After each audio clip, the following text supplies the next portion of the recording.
This week, we are once again looking at the perennial favorite theme of horror stories: haunted homes. The spirits haunting the houses and flats in today's stories seem to be particularly resentful sort. While some remain unclear, those we get to learn seem to invariably involve a violent history of death and tragic situation. So, without further ado, here are 4 allegedly true stories from Korea about homes haunted by resentful souls. As always, handpicked, translated, and narrated by your host, Anthony.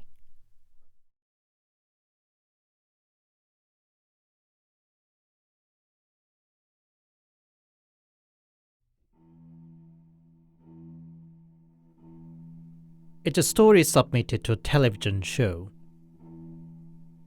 Kyung-soo was a student. As anywhere in Seoul, it wasn't easy to find an affordable room near his uni. After many inquiries around estate dealers' offices, he finally hit a good luck: a relatively cheap room in a good location.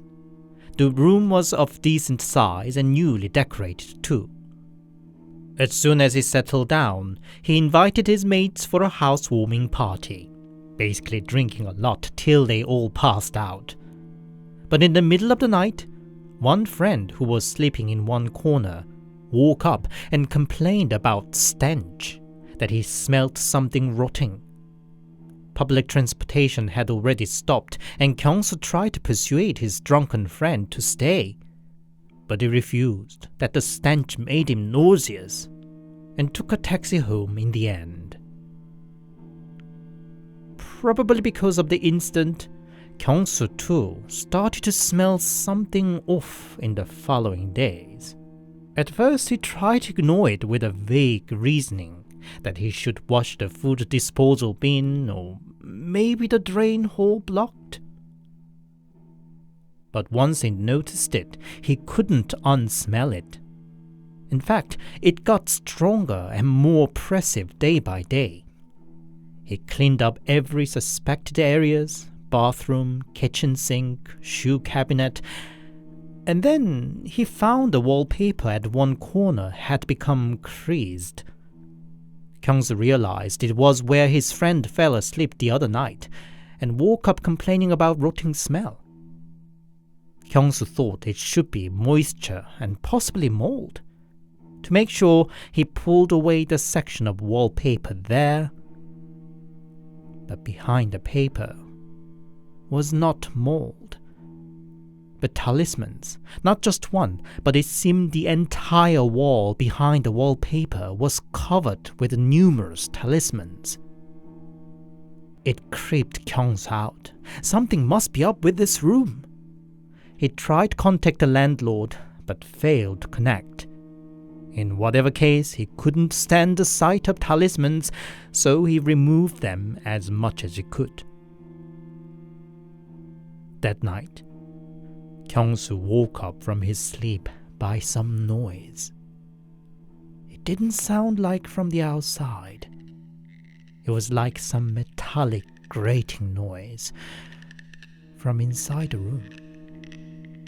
But before he could get up to check, he got paralyzed. Must be a sleep paralysis. All the while, the grating noise got louder and louder till it got unbearable. It felt like somebody was banging that noise right next to his ears. And then, all of a sudden, the noise stopped. Was it all over now? Kyung-soo opened his eyes and met with a face. A woman whose face was all melting down. Kyung-soo was so shocked that he could not even shut his eyes. The horrifying woman opened her mouth, and from it came out the grating noise. Then she danced around the room with her long hair flying about. Kyung-soo fainted at that point. Kyung-soo ran to his parents' house as soon as he got up with massive headache. His mother was worrying, but didn't seem to believe what he should say. She just said he must have got too tired and he should take it easy for a few days under her care. Kyung-soo too wanted to think she was right. He settled down in front of the TV, hoping to forget it all. But what's this? The familiar stench. Kyung-soo was instantly alarmed and sniffed around. The smell was emanating from himself, his body. When Kyung-soo woke up again, he found himself on a hospital bed. His mom was keeping his side with teary eyes. "Why did you do that? What were you thinking?" she said. Kyung-soo didn't remember it, but according to his mom, he snatched a kitchen knife from mom's hand and stabbed his own thigh. But all he could recall was how his own body smelled of the rotting stench. Now his mom too could not take her son's account lightly and contacted the landlord to cancel the contract. Upon hearing what happened, the landlord's reaction was, "So why did he remove talismans?" Something definitely was up with the room. On the day she and Kyung-soo went back to the room to move things out, the nearby corner shop owner threw them a passing comment. "In that room, a woman died, you know." Apparently the room was rented to a young mother and her baby. She had a serious trouble with her husband and in-laws and moved out of the room. One day, the husband came to take the baby away. The argument got heated and husband pushed his wife. She fell, hit her head hard, and passed out. The man left unconscious wife alone and took the baby and went away. What he didn't realize was she didn't just pass out, but sustained a grave internal bleeding. Left alone, she died, and was only found when the stench of her decomposing body got so strong that other neighbors started complaining.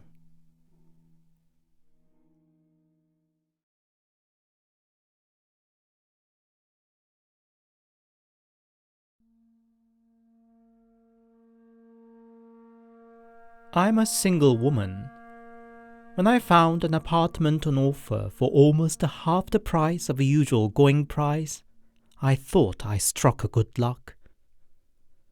But after I moved in, every night I smelt something burning, something like burnt meat, but more accurate.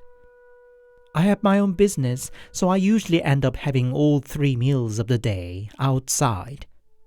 Besides, I'm somewhere between vegetarian and vegan, and there's absolutely no reason why my home should smell like burnt meat. What really tipped me over the edge was when I lied down to sleep at night, I sensed something watching me right above me over the bed. I'm sort of a believer, if not seriously, till that point, and was introduced to a shaman through an acquaintance. She said the spirit at my apartment was territorial, meaning it was claiming the place as its own. It had absolutely no intention to move on, that the shaman was reluctant to perform a ritual. "By your good luck, you are a woman," shaman said. The spirit was particularly so resentful about men that my life would have been at risk if I were a man. The shaman's solution was to lock the spirit in one corner of the place. I chose the utility room at the inconspicuous corner of the apartment and sealed the spirit in. I put several locks to its door and I can still hear knocking noise from it every night.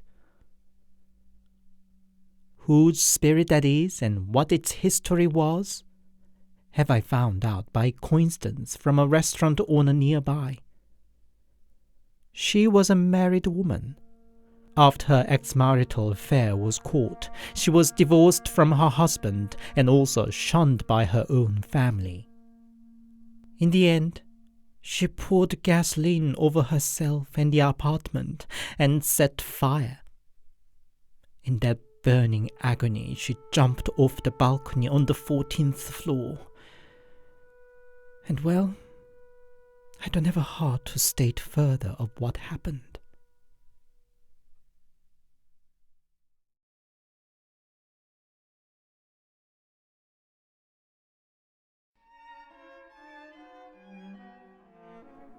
"5 years ago, I was 18.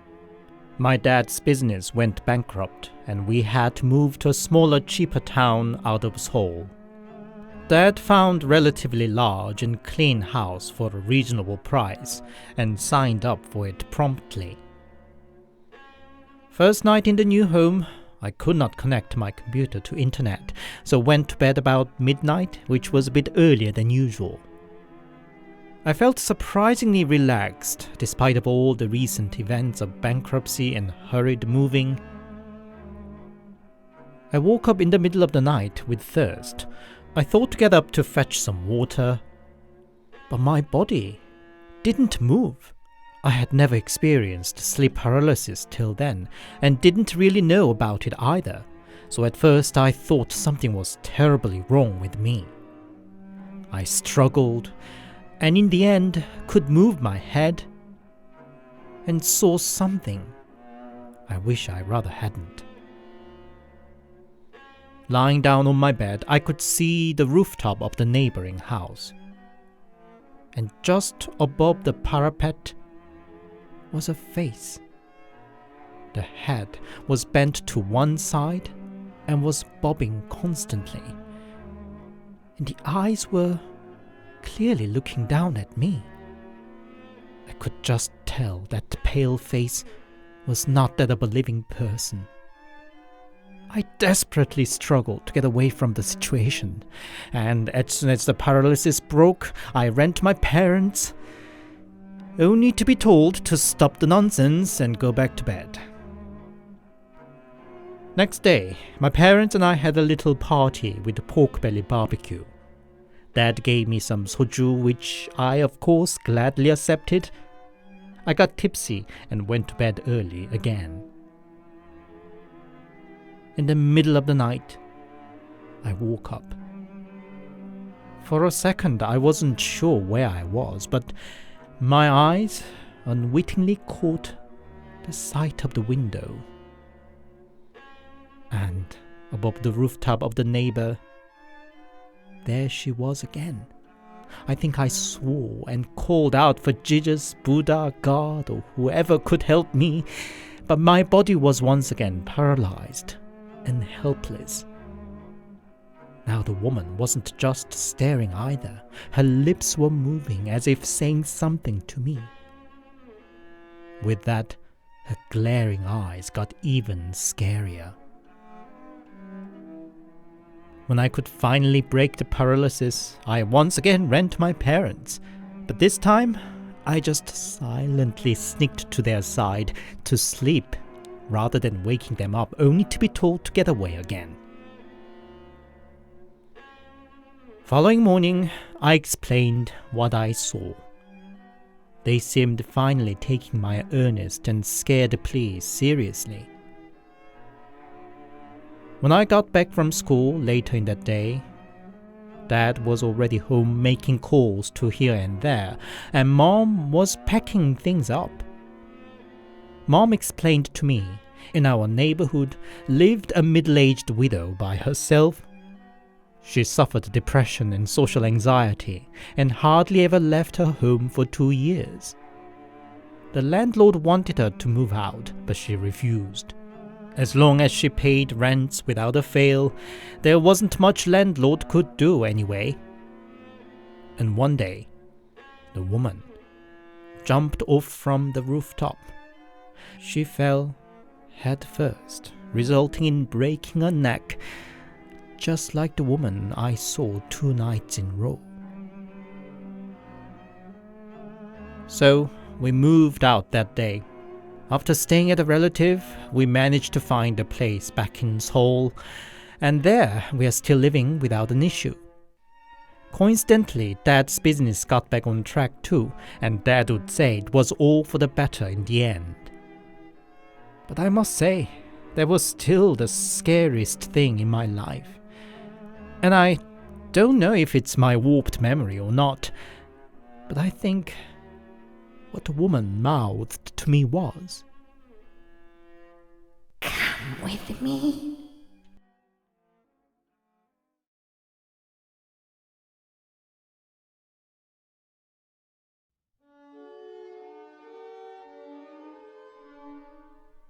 About 26 years ago, when I was 5 or 6, my family moved to a new house.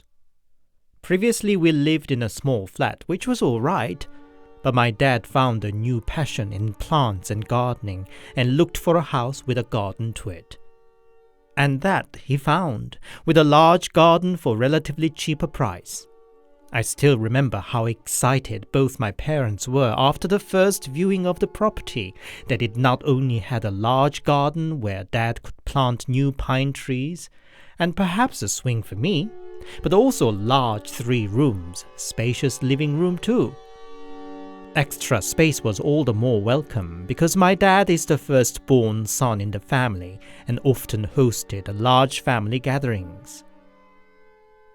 My mom then passed on the good news to her mom.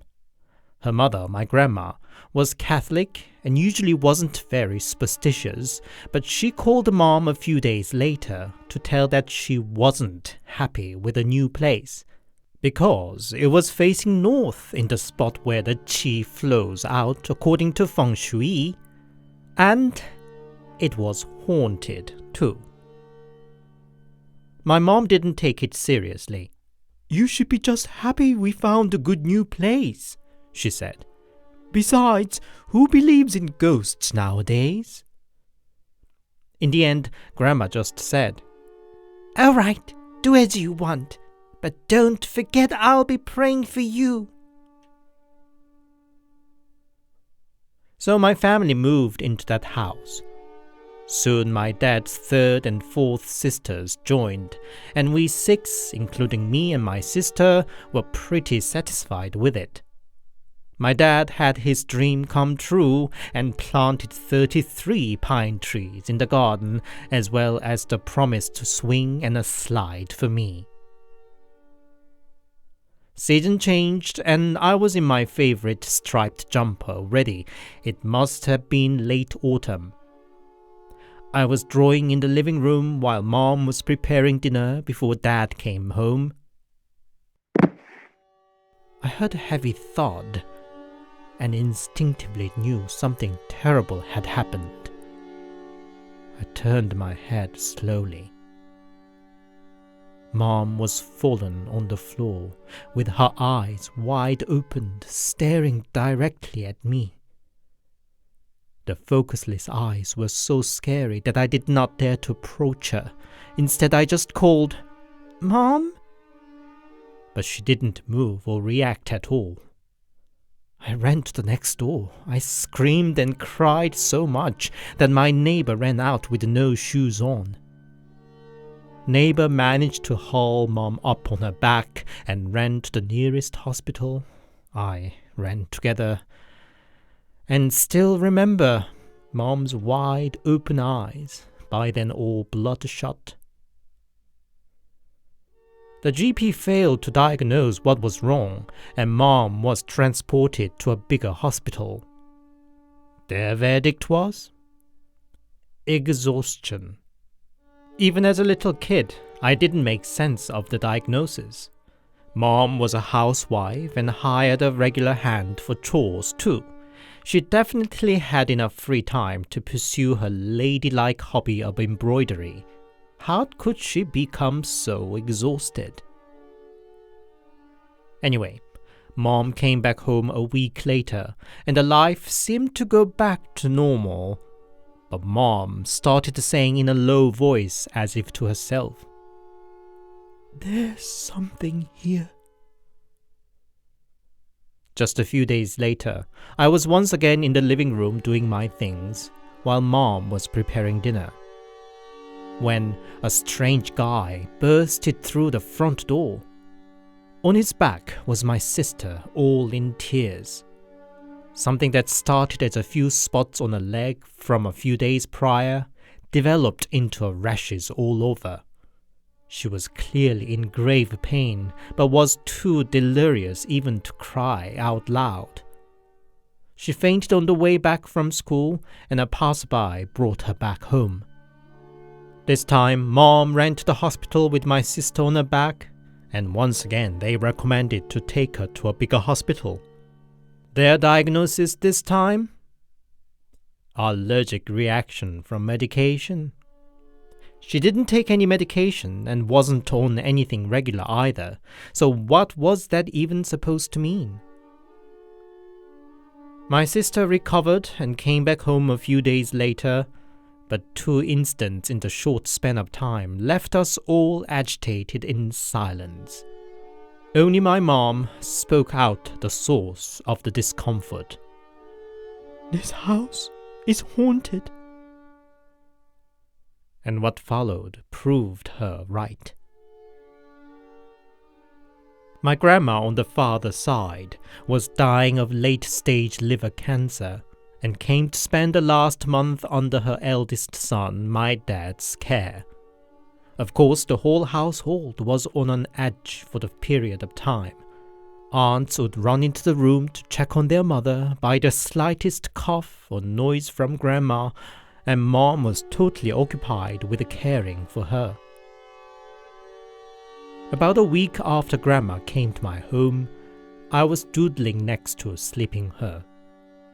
Grandma suddenly woke up and said, "Go and fetch your mom. Something's off." Mom and Dad rushed in, and Grandma said, "I'm keep seeing my late aunt in my dream." The late aunt would try to make Grandma to come with her. Grandma would resist, and in the end the late aunt would tell her that next time she should definitely come along. Dad explained away that it was just her exhausted mind and body that conjured up such a dream, but it took a weirder turn the next day. Grandma again called for Mom and said, "That in my dream wasn't my late aunt." "What do you mean?" Mom said. "That thing, it's just wearing my aunt's face like a mask, but it's much too tall to be my aunt." Mom's face stiffened at that. She, for a short moment, completely lost her countenance and couldn't hide she was shivering. She quickly composed herself and resumed caring for Grandma. But it wasn't just Mom the story of Grandma's dream stirred. That evening I told Mom about the dream I had. In the dream, Grandma was peacefully knitting away in the field full of tulips until a very, very tall woman with no ears and nose and missing an arm appeared and dragged Grandma away by her hair. I tried to stop her, but Grandma's face was ever smiling gently and let herself dragged away without giving me one look. Mom had to hold onto the dining chair to steady herself at my story. A week later, Grandma passed away. A few days after the funeral, Mom called in 2 aunts and said, "You'd better stay somewhere else." The reason? "This place is haunted," Mom said. Mom didn't get on that well with her two much younger sisters-in-law, and they must have thought she was kicking them out as soon as Grandma passed away with such BS excuse.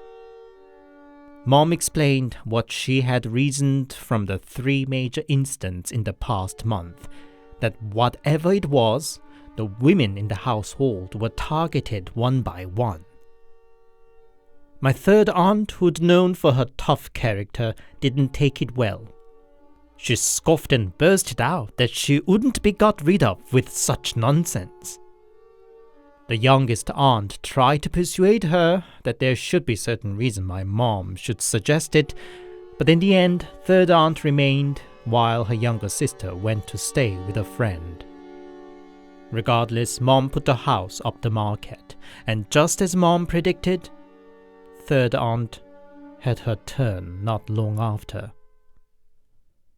I was watching TV in the living room then, and the third aunt staggered out from her room, vomiting blood from her mouth. She was breathless and clearly in a grave pain, but could not even utter a moan, just pulling her hair desperately. After she was taken into a hospital, Mom found a bottle of rat poison in Aunt's room. But Aunt, who woke up in the intense treatment ward, denied that she took it.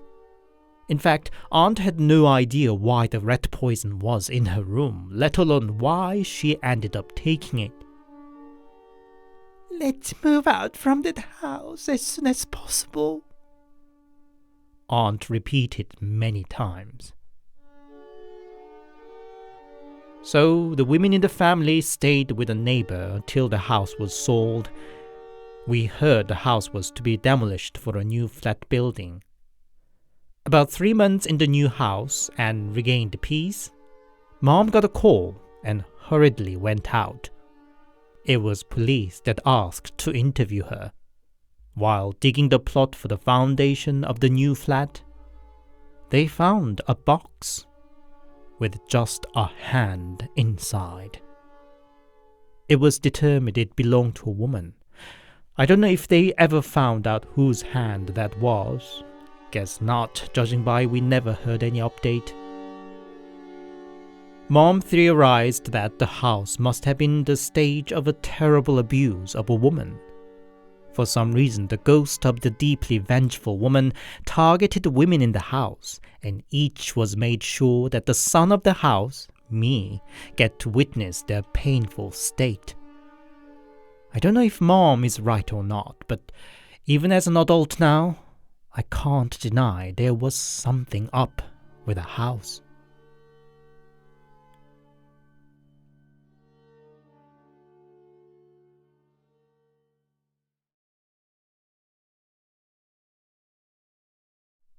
Hi, it's Anthony here, and thank you very much for listening. I hope you enjoyed today's stories. In the past months, I touched the subject of what ghosts are and what kind of situation makes people turn into ghosts after their death. And the more stories I read, the more I think it's important to live a calm life, hopefully till the last day of our life. Death comes to everybody, but how we die seems to determine whether we should remain a wandering soul or peacefully pass on. And of course, another lesson we can derive is if a property is cheaper than what it should be, there should be a reason. A lesson a person like me has to keep in mind who loves to score a bargain. If you enjoyed my work, please leave it a like and a comment, and please consider subscribing to my channel. Also, feel free to share my videos and check out my old episodes, which by now there are plenty. If you'd support me more directly, I also have a Buy Me a Coffee account. Buy Me a Coffee supporters get an early access to my new videos. The details are in the description. Thank you. Until the next, stay safe and take care.